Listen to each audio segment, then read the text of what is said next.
Hello and welcome back to Brandix Review's 13th annual Halloween special for 2025. So as we've said in previous videos to this, we're going to be talking about horror movies also cross-genre in other ways. So today we're going to talk about They Live, because that is a film that is both sci-fi, action and horror in one. It's a film that was directed by John Carpenter in 1988. Quick synopsis: the movie follows a drifter named John Narder, played by Roddy Piper, who stumbles upon a shocking truth hidden behind everyday life. When Narder discovers a pair of mysterious sunglasses, he realises they allow him to see the world as it truly is, society being secretly controlled by aliens who manipulate humans through subliminal messages in advertising, media and signs. Things like obey, consume, sleep. We've seen these clips before, and it's been parodied elsewhere as well ever since. The rich and powerful collaborate with the aliens to keep humanity passive and unaware. Armed with this new vision and a shotgun, Narder joins a small resistance movement determined to expose the aliens and wake humanity up. What follows is a mix of sharp social satire, explosive action, and one of the most famous fight scenes in film history. So we're going to talk about this movie here today with my co-reviewer, The Core. Enjoy.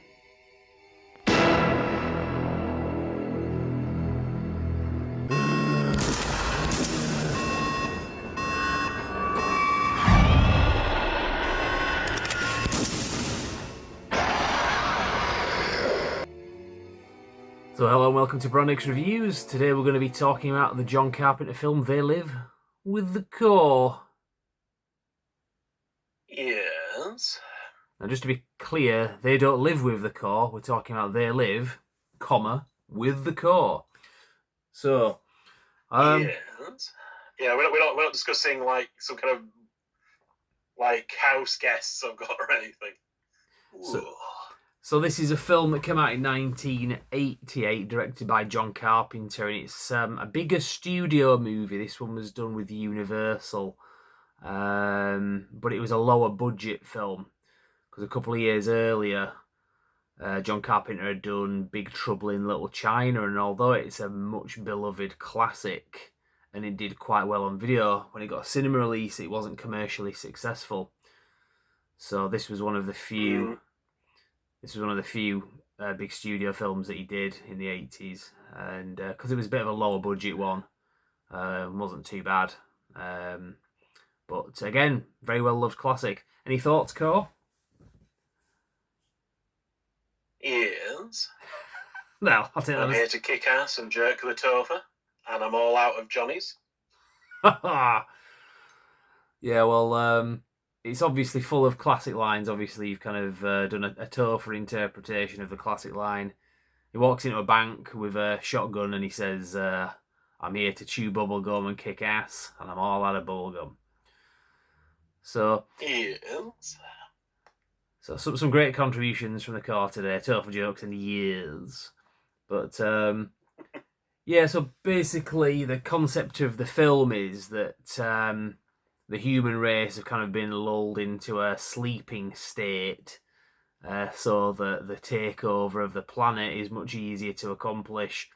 Very relevant today as well, metaphorically, obviously. A lot of different interpretations on what being awake is. I mean, even the insidious woke movement uses this kind of theme. It's also something that was used by a certain German political party in the 1930s. They used to use the word Erwach, which meant awake, and that was something that was prominent on their flags. I did a video about this, talking about this last year. So the concept of having the human race be asleep whilst another group of people or race is taking over things isn't anything new, and it can pretty much fit in with many times throughout history. So we say it's relevant today. Well, it was clearly relevant in the 80s to the people that made the film. But you could say more so nowadays because maybe there's more awareness of it and so on. I don't remember any time in the 90s, bear in mind this film came out in the late 80s, I don't remember much of a thing through the 90s where the concept of having signs that say obey on them was recognisable, or t-shirts. You get that a lot today. I think even some like fashion brands have even done that as well, where it'll just say the word obey in like white writing on a red background or something. I can sort of picture that. So it seems like this film's impact in popular culture took a while to maybe go mainstream, but it does seem quite common now. I mean, you could pretty much go up to a normie and say, "Have you seen this concept before?" Of like words like obey, sleep, do not question authority. Have you seen that somewhere before? And they'll usually say yes, whether it was on a T-shirt or an advertisement or something like that. It doesn't necessarily mean they've seen the film. Well, I'm not saying this is still like very, kind of poignant today, but I'm pretty sure if you put on a pair of sunglasses around Keir Starmer, you'll see like a horrible, fucked up, like zombie face. Yeah. Yeah, because in the movie, obviously, you have to be wearing these sunglasses in order to see things the way they really are. These were kind of like Wayfarer type glasses, really old style ones. But once the guy puts them on, obviously, he starts to freak out, as you would. But then his next thing is he needs to get somebody else to see this as well, which then leads to that big fight scene that goes on for ages. Yeah, I think that is like a pretty famous like scene as well. Because I've known even like random stuff like Saints Row to like have homages to that, like just this insanely long fight. Yeah. Like, put on the damn glasses. Yeah. I think it was something that was inspired from a John Wayne film, as is the case with a lot of things. In the next video we're going to talk about John Wayne, not John Wayne, well, we're going to talk about John Carpenter and his influence, yes, being influenced by Westerns. But yeah, this was one where I think it was a fight scene in a Western with John Wayne that inspired John Carpenter for this film. And it's also, there's a film called The Debt Collectors, well, actually it's Debt Collectors 2 with Scott Adkins. There's a similar fight scene in that is clearly a homage to this. Like you say, something that's been kind of parodied and homaged many times since. But yeah, the gist of it is the character played by Roddy Piper is an everyman, and he's thrown into a situation where he has to deal with something that most people wouldn't ever experience. You get that through a lot of John Carpenter films. He's got some extraordinary characters like Snake Plissken in Escape from New York and so on, but films like The Thing, again, they're just like everyman characters. Whether it's certain characters in films like The Fog or Halloween, Village of the Damned. I could go on all day, to be honest. They're usually just kind of everyman characters put in extraordinary circumstances, and this is a classic example. Any more thoughts on that, Core? No, like I say, very good film. Definitely a recommend. Part of me is surprised, especially with it kind of taking a little bit more popularity now, that some arsehole hasn't tried to like, we're going to make the They Live TV series. Like, oh, for fuck's sakes. Yeah. Yeah, that's I mean, it's streaming soon, like, fuck. Yeah, no, that is the kind of thing, because it is a cult classic, even though, like many of John Carpenter's other films, they weren't commercially successful or even critically successful when they came out, but they found a really good, solid fan base, and then over time, a lot of appreciation and a lot of love. It's just a shame for John Carpenter. I mean, John Carpenter's very much like the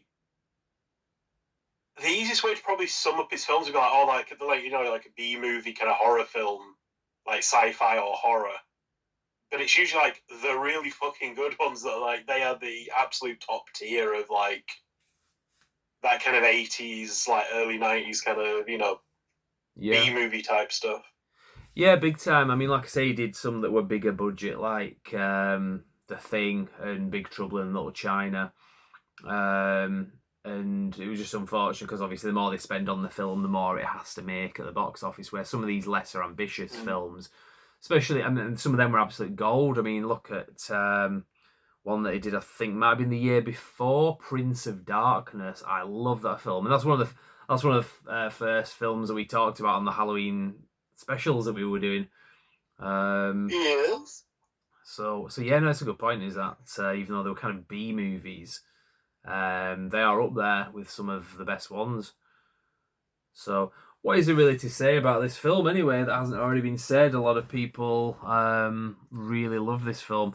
In terms of ownership of the film, if you want a physical media, there's a number of versions, not as in cut of the film, but different releases of the film. It got a 4K release back in 2017, I think. I got this steel book that's quite nice. And you get like a Blu-ray, standard Blu-ray, and the 4K. And it is a very nice looking transfer as well. Studio Canal do a lot of good transfers. And Studio Canal did quite a few John Carpenter ones as well. I might at some point, because this is part of a collection, there were a few other films that had a very similar look to this. They did Escape from New York, The Fog, and Prince of Darkness as well. I might actually show them in a future video, maybe this year. I don't know. I'll see if we've got time to show that. But yeah, very very good film in terms of 4K transfer. Definitely recommend that you get that if the option's there. Finally, I mean, unless you've got anything else to say, obviously you were wanting to say we'll talk about films this year that cross the genre, not just horror films. This one's got a sort of sci-fi and action element to it. I mean, that seems to be pretty much the thing. It's like the scientists like invent these glasses to kind of like show people the truth, but at the same time they're all a bunch of like massive fucking nerds.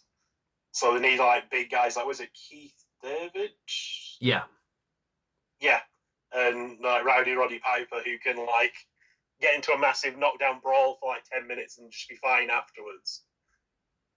Yeah, and Roddy Piper obviously was a wrestler. This was one of his early films. He's done some pretty good films. Not somebody that I checked out a lot of his films, his filmography, but I did last year watch a few of them, and there were some pretty good ones.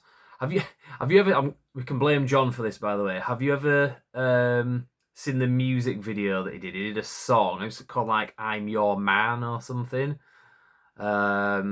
It's bad. This is not ringing any bells. I'll put a clip of it into this. You can watch it when we upload the video. But it's kind of embarrassing. But he's laughing at himself while he does it. He totally knows he's not making like a serious and it's not supposed to be serious. It's kind of goofy and like funny. I think it was what it was. He knew what he was doing, but it's bad. Technically he can carry a tune. He's not got like the best voice, but he can carry a tune. He's better singer than me. Anyway, I'll put it that way. In fact, I'll play a clip here.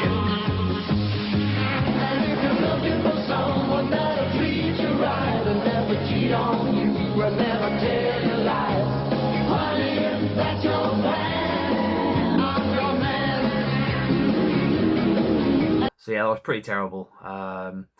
But yeah, Roddy Piper was a really likeable guy. He passed away a few years ago, and a lot of these wrestlers died quite young, didn't they? I suppose, or younger than they should have done. So he's just another one on the list. But yeah, really good in this film. It was the only one that he did with John Carpenter. If you get a chance, check it. It's on YouTube. Check out the They Live audio commentary track. John Carpenter audio commentary tracks are always really good. I'm not usually into stuff like that, but they are good, and this is a good one as well. So, yeah, I think we'll leave there unless there's any final thoughts from the core. Like I say, just generally to circle back around, I'm surprised they haven't like tried to turn this into like a TV show or something, because it is one of those where it doesn't really like there's a satisfying conclusion to it because everybody sees the truth. But at the same time, it's not like while they're defeated and they're kicked off the planet or whatever, there's still it's one of those where there's still quite a bit more to tell because there's a lot that's not really explained. Because you're just seeing it from the perspective of the guy on the street who happens to come across these sunglasses and finds out about it and tries to do something about it. I don't think you really find out like how it begins or like necessarily how it ends. I think the implication is like now everybody's eyes are up and they're just going to drive them out. But it's like okay, like like you could definitely do more with that if you get me. Oh yeah, yeah, absolutely. Because the end of it, obviously, the end result of the film is people get to see things as they actually are without having to wear the glasses. And there's some like funny moments where the way that kind of manifests. But yeah, you could absolutely expand the story going forward. So yeah, yeah. Well, we'll see whatever happens if they ever do anything like that. I can't imagine Like I it. say, I really hope they don't because Yeah, it works really well as it is. It's like I say, it's just one of those that's like given how like cult classic it is. It's I'm surprised somebody hasn't tried. yeah, yeah. Exactly. Because we don't get ideas like this coming along very often. So this is something that they could really kind of tap to try to get something. All total jokes aside. Anyway, right. Well, we'll leave there. We'll come back tomorrow, and we're going to be talking about another John Carpenter film, but we will let you know what that is when the video drops. Continuing our 13th annual Halloween special, where, like I said, this year we're kind of talking about movies that aren't just horror movies, but they kind of have a foot in another genre as well. So we will see you tomorrow. Thank you very much.